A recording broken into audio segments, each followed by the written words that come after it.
Yeah, Apple. Hold down the Apple key Oh, sorry. and choose tab. Yep. So you can switch back and forth. Thank And then very you can much. just advance through the presentation however you'd like. Okay. Yep.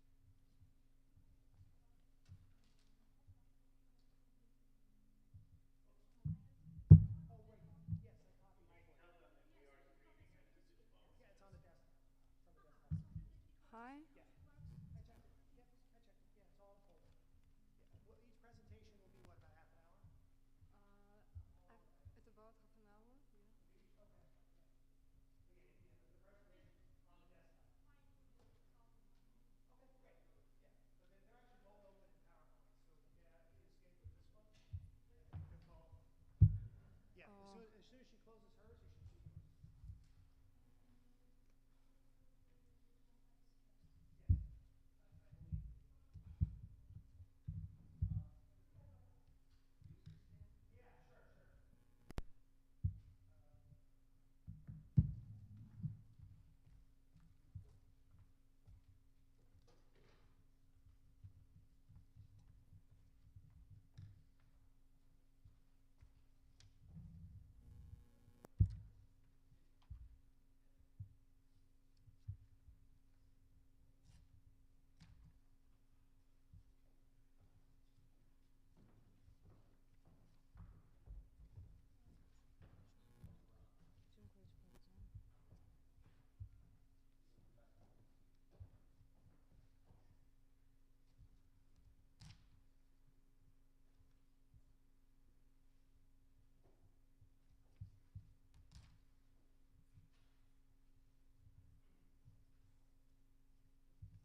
Dziękuję Ci bardzo.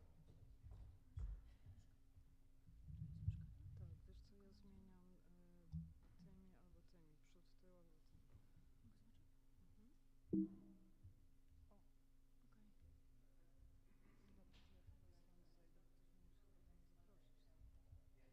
O, okej. Dobra, to ja chyba stąd zejdę, bo ktoś mnie musi chyba tam zaprosić. A tutaj co robisz? Żeby zmienić slajd. Tak mi jest najprościej tym. Okej.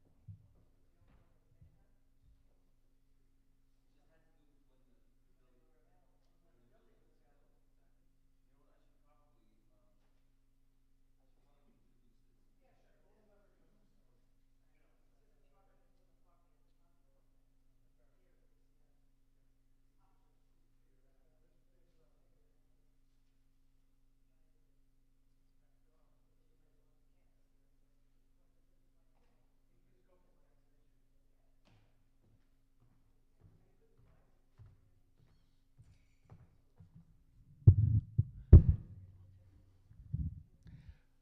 Good afternoon, ladies and gentlemen, and all of our friends at home. I'm Professor Edward Smaldone. I'm a professor here at the Aaron Copland School of Music, and it is a great pleasure to welcome our guests here today to present some insights into the music of Karol Rathaus, who was a founding father of the music program here at Queens College. And we always knew he was famous in Europe, and we are very pleased that this generation is paying attention to his legacy. We had a fantastic concert just a couple of hours ago. Everything is online, and we're very pleased to have all of this documented and live streamed. And let's just begin. Thank you.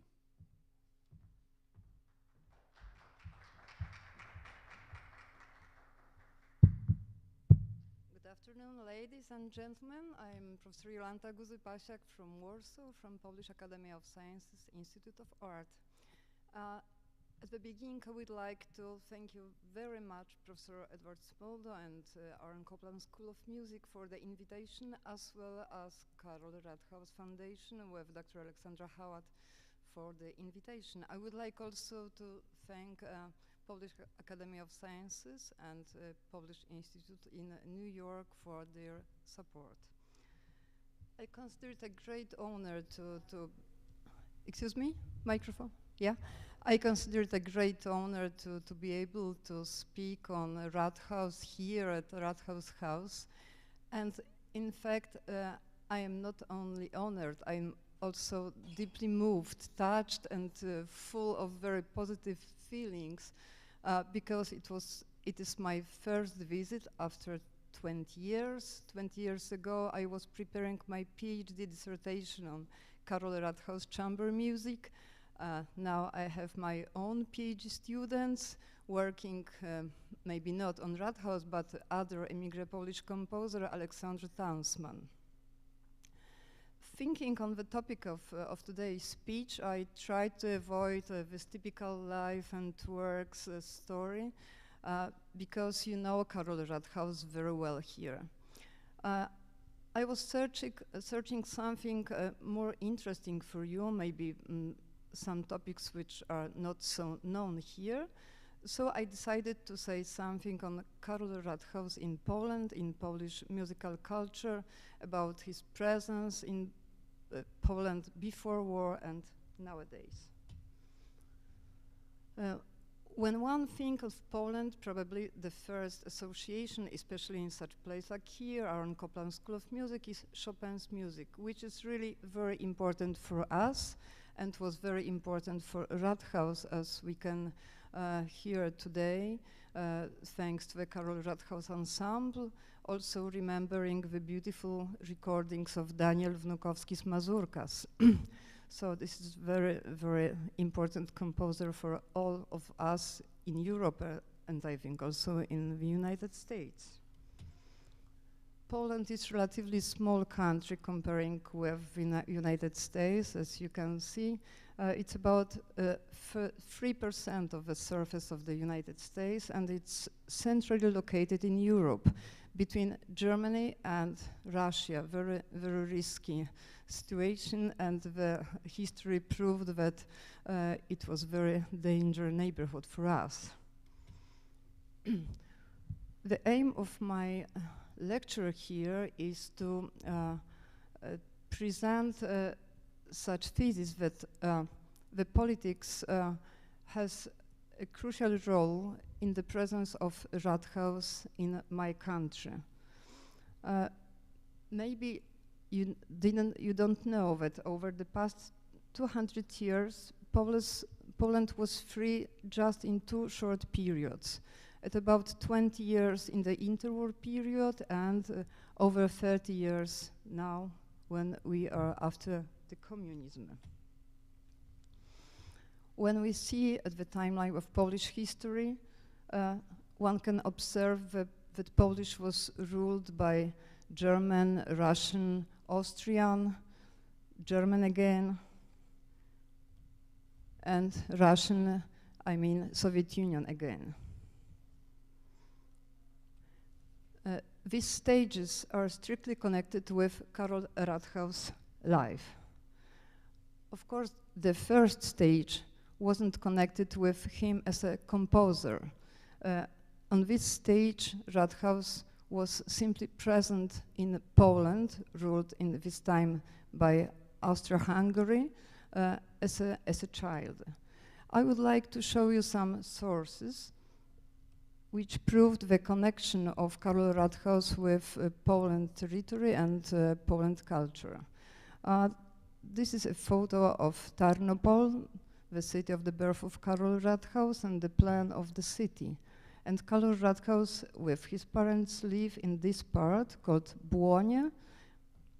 It was in the outskirts of the town, rather poor suburb of Tarnopol. And this part of the city was mostly typical for Jewish people. Rathaus was very proud of being a cousin of the famous musician Kun Wolfstan. It was a very famous musician family, and Wolfstan was also a composer of Jewish operettas. He worked at the Jewish theater in Lviv and performed with his ensemble in Vienna. And it was really an eminent person in a world of Jewish music. here in Queen's College, in Karol Rathaus' paper, there is a document written by Rathaus in 1953 dedicated to Kuhn Wolfstal. It was one part of Karol Rathaus' identity, his Jewish origin, his Jewish parents, and the other part was his involvement in Polish culture, because Tarnopol was a Polish city founded by Polish commander Jan Tarnopolski, and the Polish culture was dominant in the city. The official language was German at this time because it was under Austrian rule, but other languages are Polish and Ukrainian. So we can see the building of gymnasium, Polish gymnasium, which was the gymnasium, the school of Karol Rathaus. There is a very interesting document, report for a school year, with plenty of information on the education in which Rathaus was involved. I mean, books, languages, professors, colleagues, full of information. And when we look at the list of students who passed the examination in 1913, we can find the name of Karol Rathaus, born in Tarnopol, with the date of his birth, and the future profession law. As we know, he just started to study law and finished with history and composition. There is an interesting fact that Karol Rathaus also studied musicology with the father of musicology, Guido Adler. And there is an Austrian database of students of musicology in this time, and we also has Karol Rathaus file with declaration of native language, Muttersprache, and this is Polnish or Polish, and citizenship Poland. The same declaration of Rathaus' nationality we can find in his file connected with his PhD on history. The same citizenship Polish and his Muttersprache Polish. By the way, Rathaus' dissertation in history was on Polish commander of January uprising against Russians, Romuald Traugott. So there are a lot of evidence that Rathaus was both involved in Jewish culture and Polish culture. The real career of Karol Rathaus started in the interwar period, in the time after the war. At the time he finished his studies with Schrecker in Berlin and in Vienna, and it was the beginning of huge popularity of Rathaus in the German circle. And I think that Karol Rathaus was very proud belonging to this German tradition, because really in this period, Vienna and later Berlin was a true center, cultural center in this part of Europe. And everyone spoke German. German was like lingua franca. It was an universal language, and it was nothing connected with nationality. It was simple, the language of people who discuss philosophical, aesthetical, and musical questions. And Karol Rathaus has a lot of friends who was born in later Ukraine, in Poland, in Czech, connected with this Schrecker-Schönberg circle, and those people communicated using German. I think that's the reason that some biographers included Rathaus to this German tradition. In fact, he was also influenced by this German tradition, starting from Bach, Beethoven, Bruckner, so it's also true.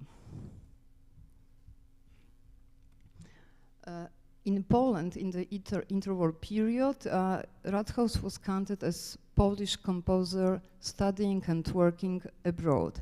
And we have many Many documents, many newspapers clippings, musical comments, musical discussions on Rathaus modernism, on his concerts. Many pieces were performed both in Berlin and in Warsaw, as you could see on the previous slide.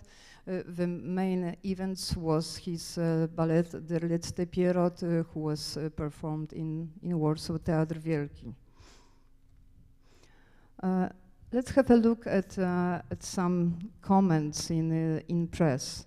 Polish composer Karol Rathaus, whose work is becoming more and more popular abroad, and a short list of his last compositions. Ceremonial inaugural concert at Warsaw Philharmonic devoted exclusively to Polish music, composition a young Polish Karol Rathaus, which was very successful on burning scenes. And another announcement of the Polish compositions, which are very good, and we can be proud of our composer living abroad. And announcement connected with his last Pierrot ballet.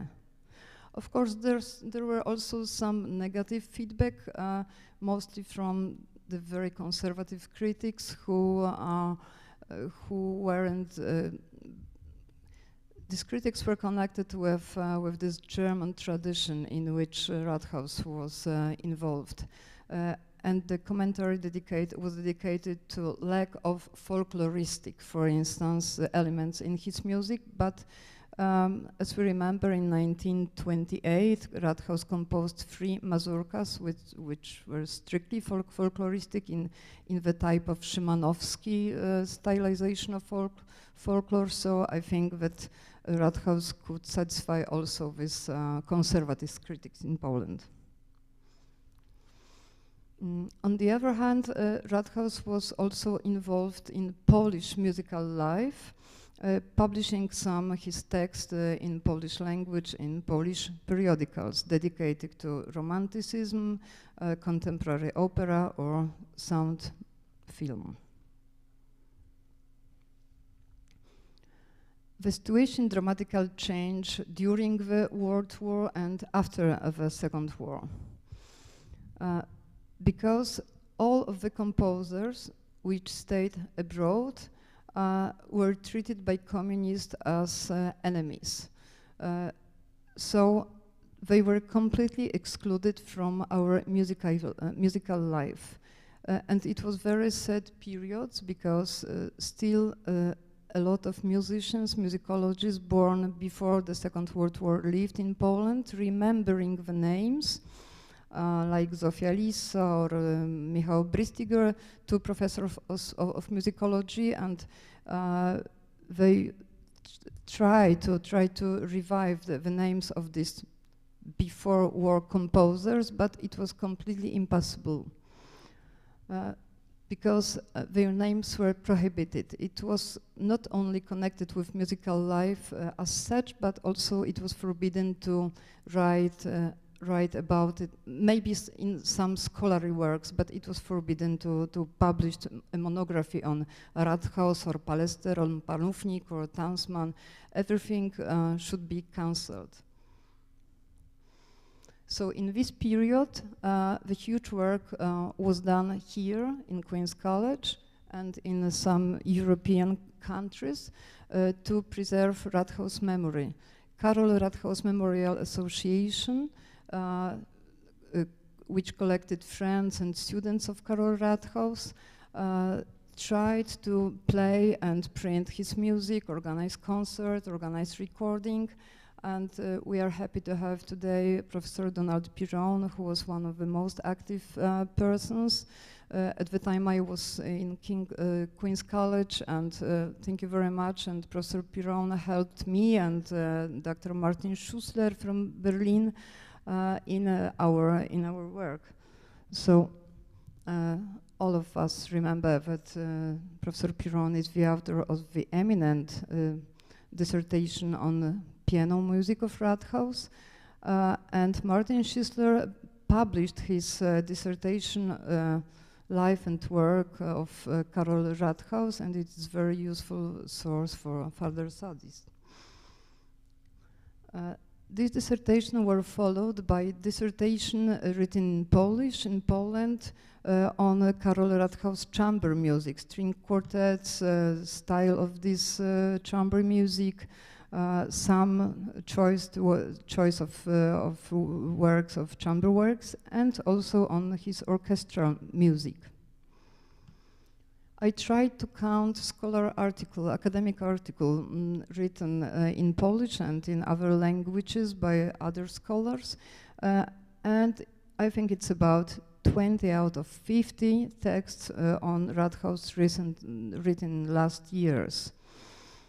And special issue of our musicological journal called Musica, so Musica, it's music, was published with some text by Donald Piron and Martin Schistler and some my text. Together with my friend, I founded the book series, and we edited a book series on Polish music abroad, dedicated to composers such as Rathaus, Tansman, Jerzy Fittelberg, who lived in New York, another eminent Polish composer. Try to collect text and authors to cover the panorama of Polish emigrants. I think this chart is very interesting because when we think on recordings of Rathaus music, we think that maybe there is 10, maybe 20 CDs and long plays, but I made a list, and this is exactly 43. So I think it's quite good result. And Polish recordings is, of course, less than international recordings. It's 15 out of 43. But what's more important, the CDs with single Karol Rathaus recordings, because this chart showed everything. CDs dedicated to Schreker pupils, or CDs with Polish chamber music, of CDs with Polish immigrant composers, and so on, so on. So there is only one piece of Rathaus on many of these recordings, but these one are the most important because the authors of these recordings try to cover Karol Rathaus output. So starting from one long play, which is re-edited now, as far as I know, one long play and one CD, originated here with Donald Piron participation, and later the very important series of Entarte Musik, Forbidden Music, and with Polish flag you can observe the Polish recordings. The first with very touching photo of this building with complete string quartets, another set of chamber music, and the two recordings of Karol Rathaus ensembles. I'd like to add that the musician tried not to repeat the pieces from one CD to another CD, but try to find something new.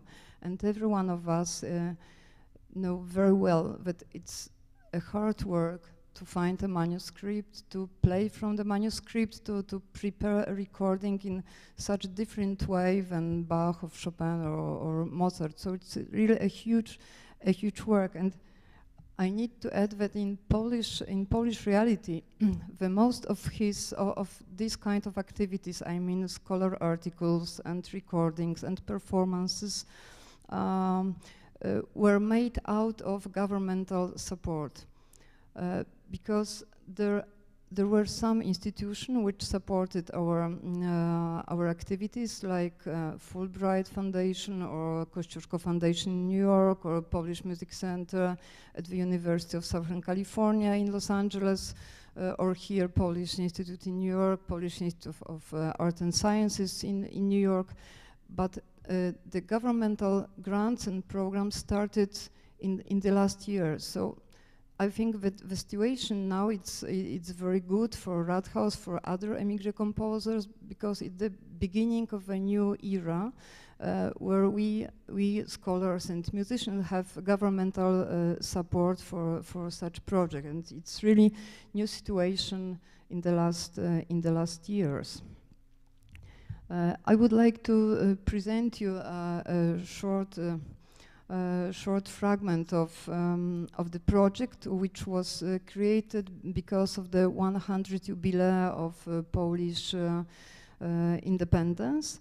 And the idea was to present 100 pieces for the 100 of Poland. And Karol Rathaus was chosen with his Polonaise Symphonique. And I would like to present you a short film dedicated to Rathaus and this piece.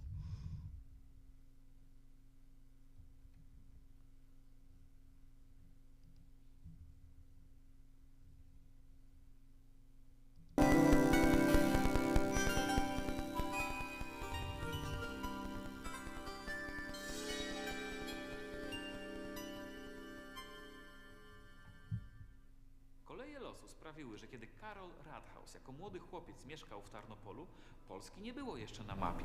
Kiedy na mapę wróciła, on już robił karierę w Berlinie, w Wiedniu, w Londynie, w Nowym Jorku. Do Polski już nigdy nie wrócił, ale przecież czuł się Polakiem i nawiązania do polskiej kultury słychać w wielu jego utworach.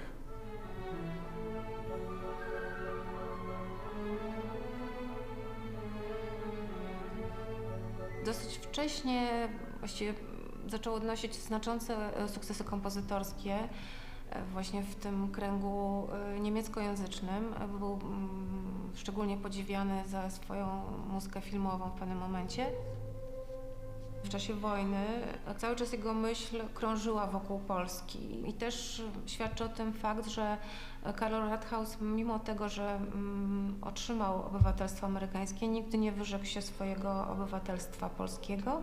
I działał zarówno w organizacjach amerykańskich, takich jak American Composers League, jak i w organizacjach polonijnych związanych z muzyką.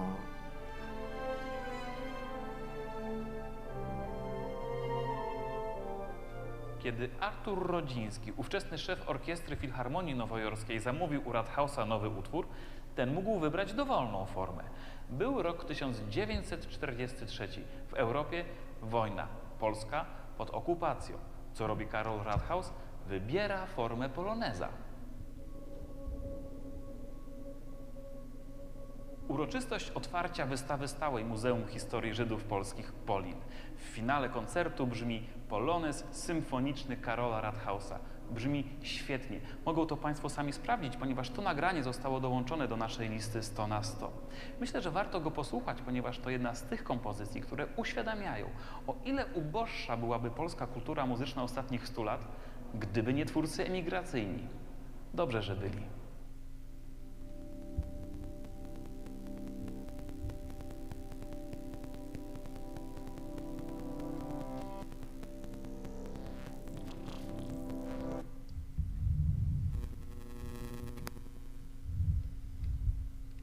Yes, coming back to these two slides, I would like to to accentuate the two projects, one created by Dr. Michael Haas and another created by Frank Harder-Wutenow, was very important for us in Poland because we had the opportunity to listen to Rathaus music. So the premiere of Last Pierrot, or Rathaus Symphony, or other not known in Poland works was very crucial for musicians who just have scores and a small idea of the sound of Rathaus music. So we are very grateful for these German and British scholars dedicated to promoting also Polish music. Of course, when we have recordings, we have also performances in Poland, and there is quite substantial group of musicians playing Rathaus music, like Karol Rathaus Ensemble or Mateusz Strzelecki or Grzegorz Mania, and many others musicians devoted to promoting this forgotten music. It's very important for us Poles to accentuate that when we speak on Polish Rathaus, we don't think that we can owe the composer, because we realize that such personalities like Rathaus or Palester or Panównik or Tansman belongs to many cultures. In the case of Rathaus, it was Jewish culture, Austrian culture, German culture, American culture.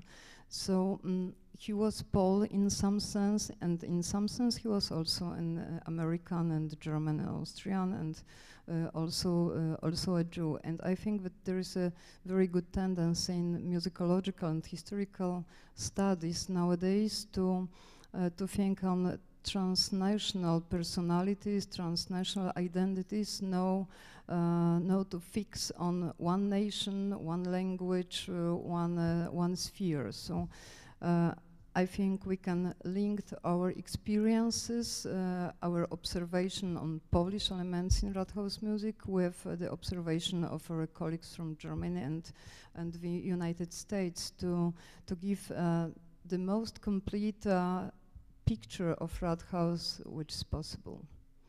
So thank you very much.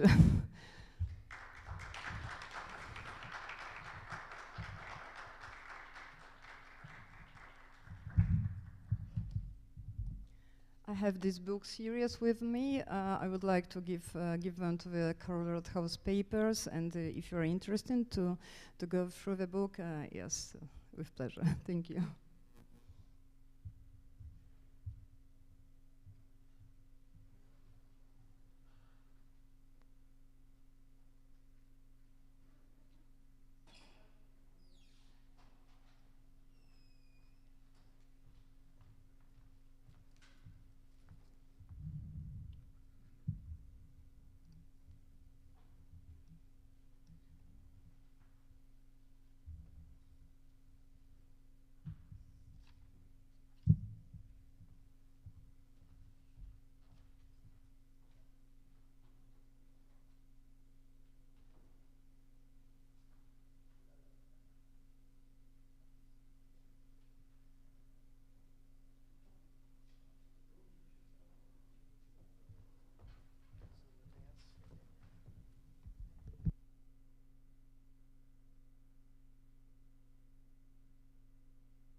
So good afternoon. My name is Aleksandra Halat, and I come from Poland.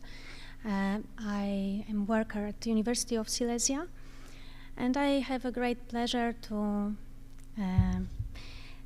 tell you something about the music which I recorded, which about inspirations, context, and influences in chamber music, which I recorded with my friends, with prominent musicians, which I invited to this project. But first of all, I would like to thank you, Professor Edward Smaldon, and for invitation for us to come here and play the music of Karol Rathaus, and also Professor Jolanta Guzy-Pasiak for a great lecture. First of all, I would like to tell you why I focused on this music. And let me read the text which I wrote after recording. Reading a manuscript is metaphorically speaking, touching the reality of a composer, himself, his thoughts, emotions, and events from the world that surrounded him, and from the world that he missed, which is still possible to recreate thanks to interpretation of his forgotten works. I knew that to play this music I have to get more knowledge of it, and I have to be aware of Karol Rathaus' thoughts, Karol Rathaus' willingness to say us something through his music. As we know, and as you know, because you know Karol Rathaus very well, he lived in several places on the world, in Tarnopol, in Vienna, in Berlin, Paris, London, and finally in the United States. And in every place where he lived, he created chamber music. I'm focused on chamber music, and I'm a lover of chamber music, so that's why I chose such a theme. Karol Rathaus was a very good improviser, and he improvised at home. As we know, he also played with some people who were invited to his house. In Vienna, he created most of his chamber pieces. In Berlin also. In Paris, he didn't create such a lot of works. In London and United States, also he created chamber music. We can divide chamber music of Karol Rathaus into concert works and educational works. He created the first sonata, Opus 14 in Vienna, and sonata Opus 21 also in he created it in Berlin. Eine kleine Serenade is the piece which we recorded, but I will tell about it later. Pastoral and Dance, the string quartet, and the second sonata, Opus 33 for violin and piano, were created in London. And trio, Opus 53, and fourth string quartet, fifth string quartet, there are some pieces which were created in the United States, also Rhapsodia and Trio Serenade. We had a chance to record several of these pieces. We recorded Eine kleine Serenade, Pastoral and Dance, Trio, Opus 53, and Rhapsodia Notturna and Trio Serenade. From this list of educational works, we had a chance to record Song of the Autumn, Mazurka, but we recorded it in some other version, transcripted version for clarinet and piano. We recorded Polish polka, Confused intermezzo.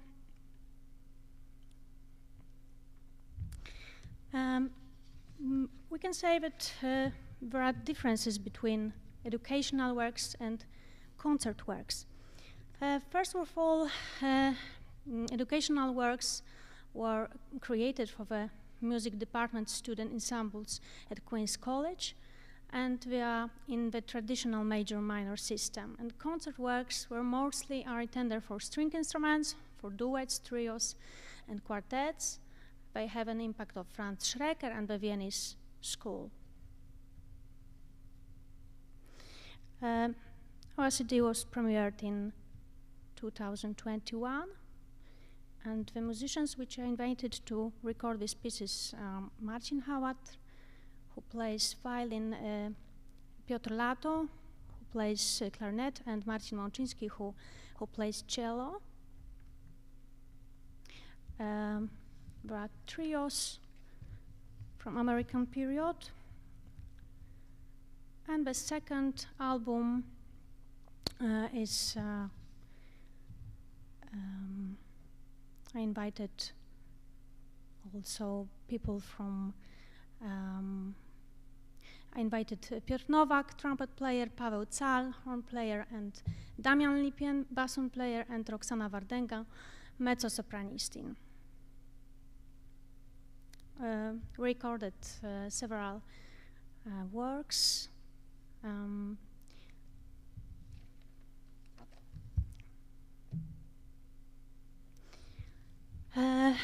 I was looking for a common denominator for chamber music of Karol Rathaus, but I encountered huge difficulties. This confirmed the assumptions that there are hardly any compositional similarities in the sound organization of all works by Karol Rathaus. Taking into account the variety of his works, it can certainly be stated that Karol Rathaus was extremely versatile in terms of his ability to compose works of very different genres simultaneously. To sum up, taking into consideration all these experiences with recorded works, listening and researching for the contexts and influences in chamber music of Karol Rathaus, I'm able to indicate the most important influences. The influence of Viennese school, impact of Franz Schrecker in Vienna, influence of jazz music in Berlin, influence of American culture, and inspirations with Polish folklore.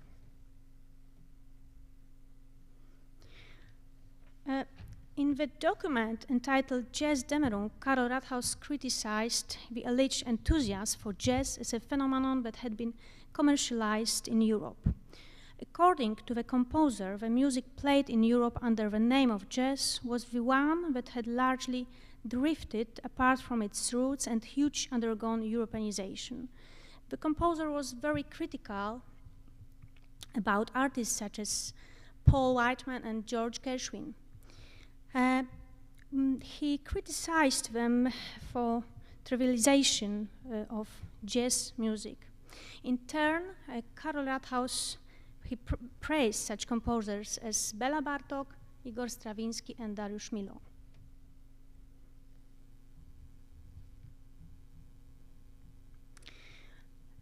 He used attributes of jazz stylistic related to the peak period of the swing era in the United States by using repetitive and rhythmic structures, frequently changing melodic harmonic systems, repetibility of the sequences with overlapping, frequently changing melodic harmony systems. And now I would like to invite you to listen Allegro Vivace Part 3, Eine kleine Serenade, Opus 23, from 1927, which I recorded with great musicians from Katowice and from Krakow, from Academies of Music.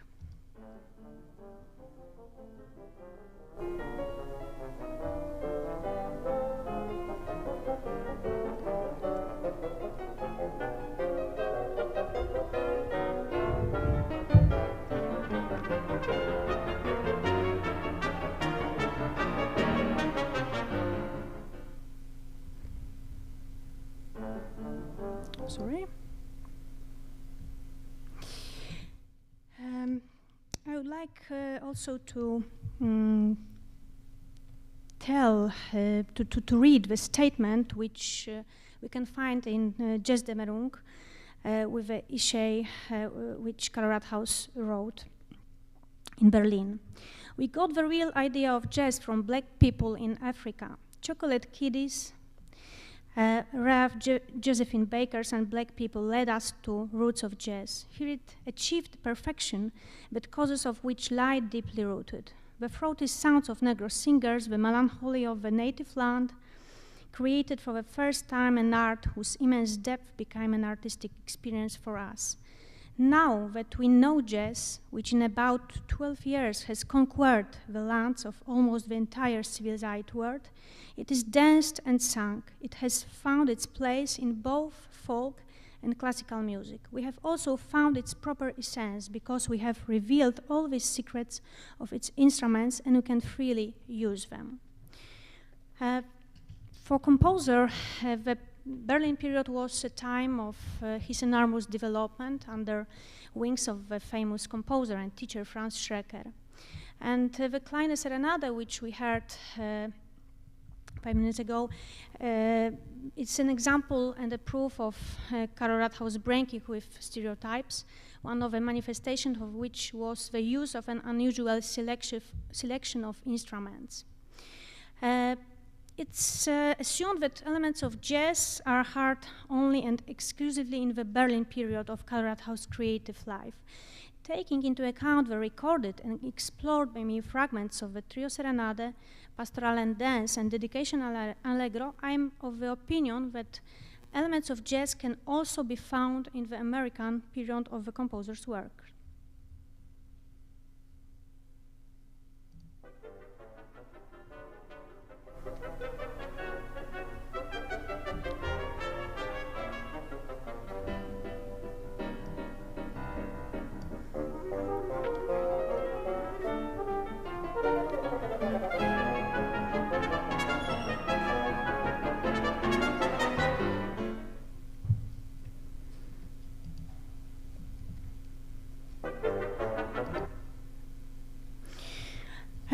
The most frequent big band line-up is clarinet, saxophone, trombone, and trumpet. This typical combination in Eine Kleine Serenade, Opus 23, probably underwent some transformation. The saxophone was replaced by the bassoon, while the trombone was replaced by horn.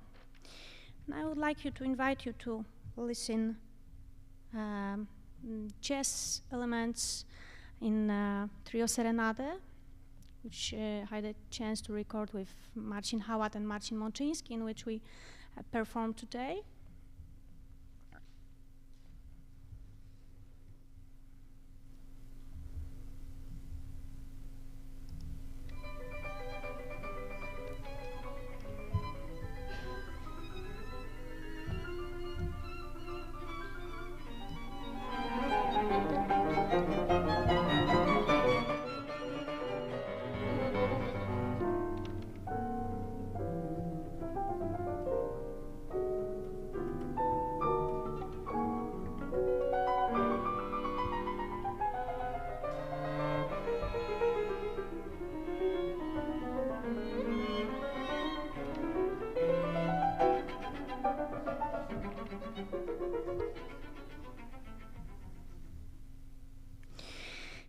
The Trio Serenade impresses with its unusual form, which results from combining the trio with a serenade, as well as the emerging elements characteristic of jazz music. The composer bestowed these elements especially on the cello part, which we could hear, which is dominated by rhythmic structures resembling walking, which we hear firstly playing by cello and then this melodic phrase imitating walking presented in piano part.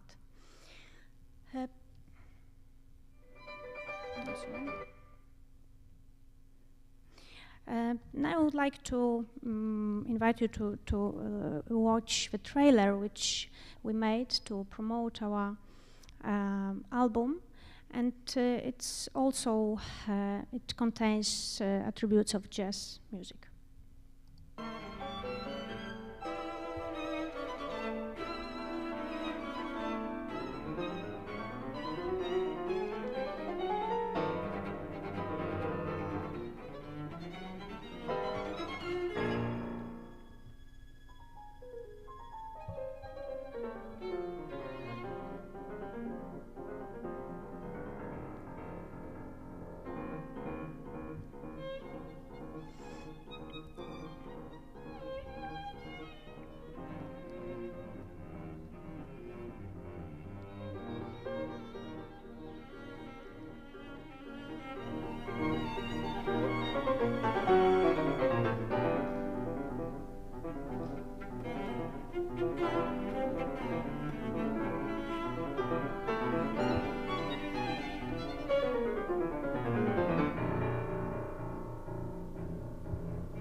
the second part of dedication, an allegro dedication, the violin part, through its rhythmic layer and the characteristic distribution of a situation and its improvisational character, brings to mind elements of jazz.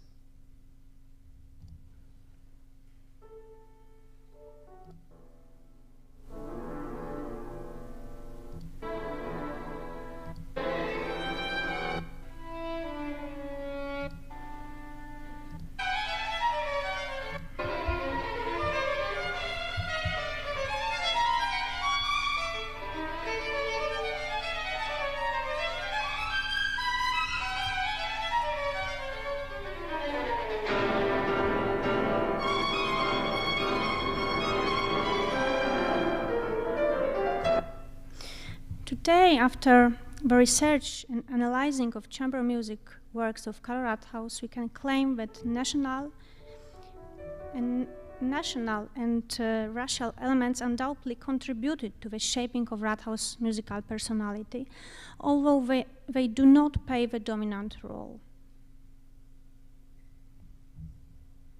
I tried to make a list of pieces which are influenced by Polish folk music, and I realized that most of them we have recorded.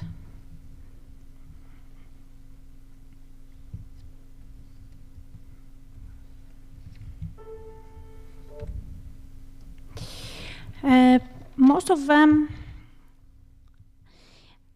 they have features of Polish dances, for example, mazurka for oboe and piano, transcriptions for clarinet and piano.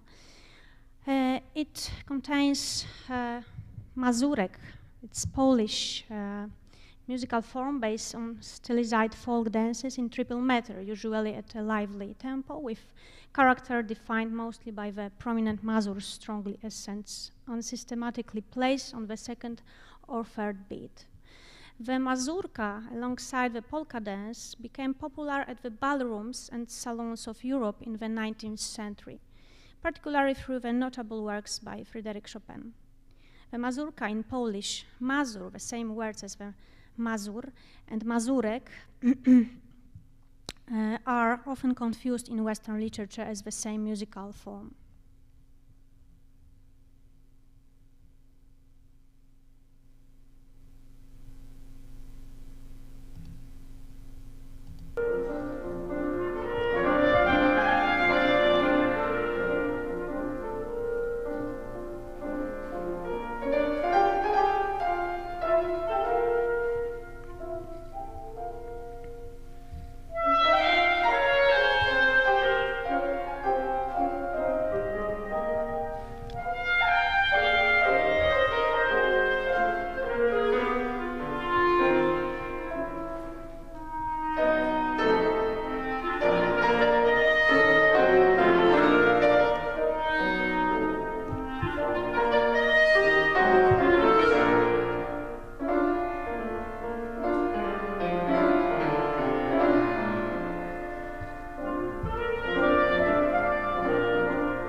polka, it's a folk dance common in many countries in 2/4 time at a fast pace. Many ethnographers point to the Czech origin of the dance. It is also considered a traditional Polish folk dance already in the 19th century. I just match these photos because of the fact that I and musicians which I invited and listeners who were at our concerts, they told us many times that they hear Karol Szymanowski's works in Karol Rathaus works. And there are several examples, and I will try to show you in scores which are influenced by Karol Szymanowski's works.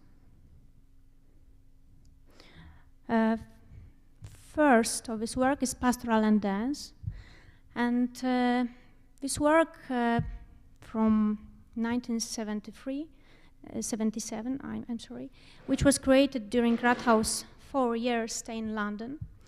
It has 2 parts, and these 2 parts reveals extraordinary craftsmanship, the richness of compositional ideas, and exceptional variety of narratives.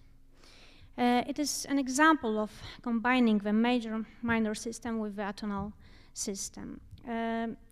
It cannot be clearly stated whether Karol Rathaus intended Pastoral and Dance for publication. 4 years after composer's death, Gerta Rathaus, the wife, Karol Rathaus' wife, offered the publishing of the work to the Fischer Verlag, and unfortunately she was refused. The most important for reference to Polish music is a fragment which presents characteristic phrasing, harmony, thrilling, that reveals the use of the music of Tatra Highlanders.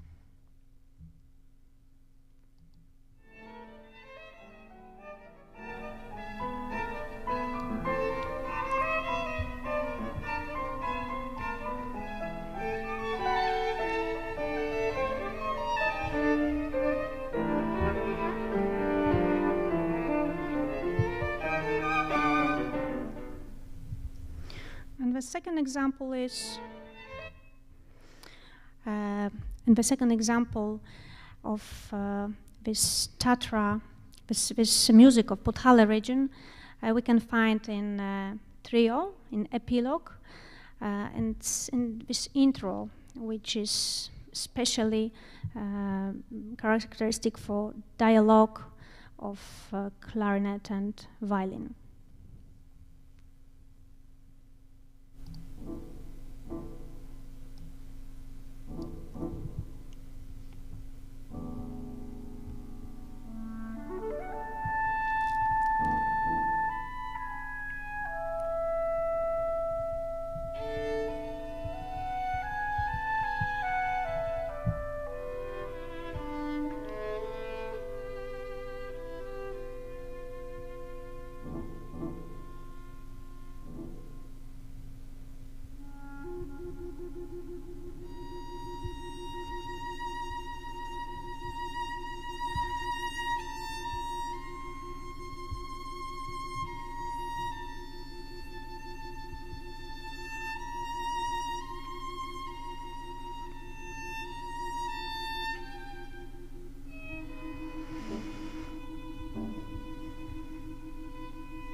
would like to tell you something about sonatas.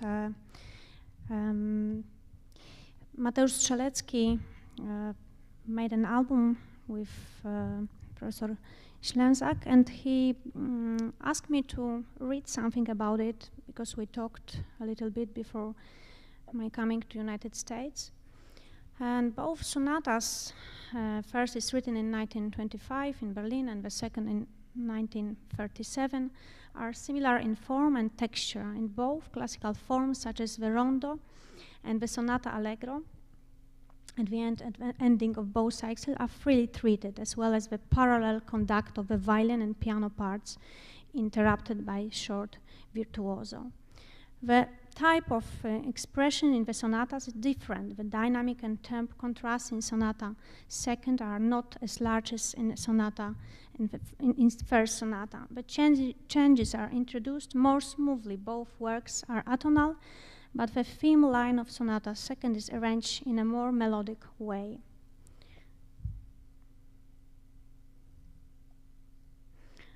Here are the two themes of second sonata, which I would like to present.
And the second theme.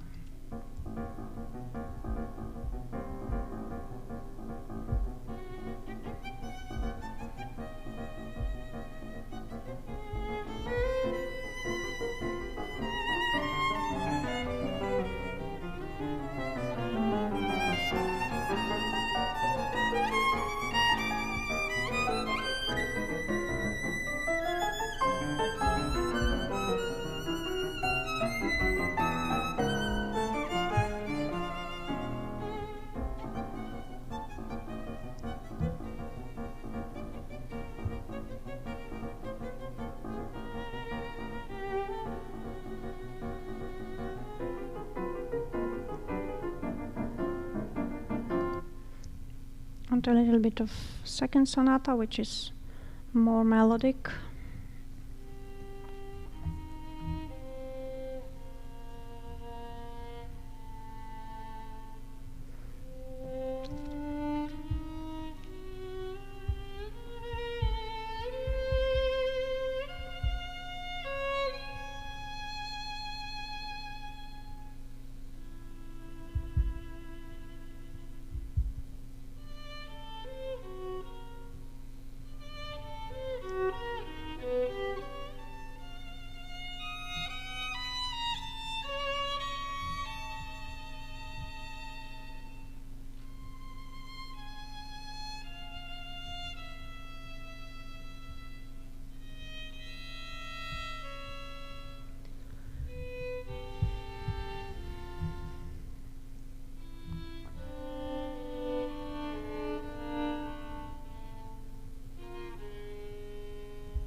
And then the influence of American culture we can find in songs for mezzo-soprano and piano.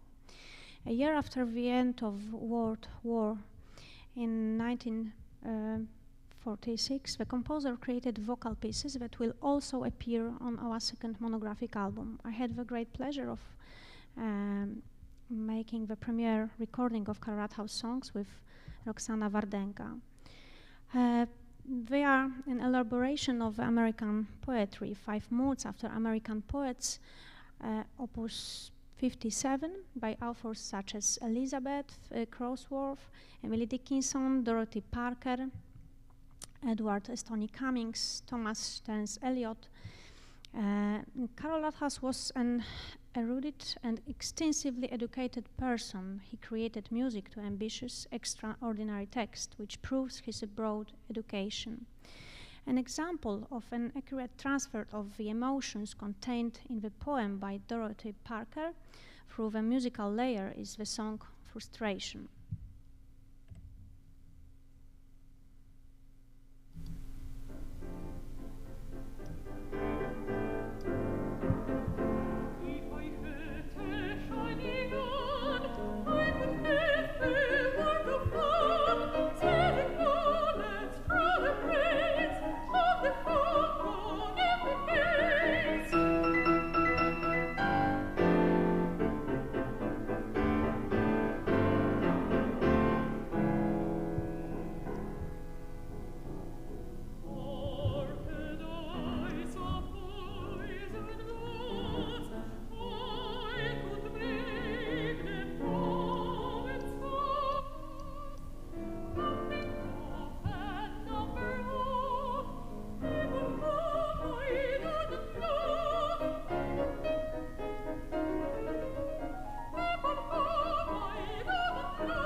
And a last chamber piece for duo, which Karol Rathaus created before he passed away, because the last chamber piece which he created was trio, Serenade.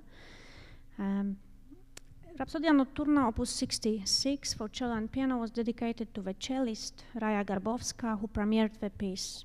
The Rhapsody was written in June 1950 and was released in 1968. The unusual nature of Rhapsodia Nocturna lies in the composer's use of a 12-note series, in the creation of which Rathaus did not follow strict rules in the processing of musical material. The processing of the series is completely random. But I would like to turn your attention to a fragment of this work, where Karol Rathaus used reference to Polish music.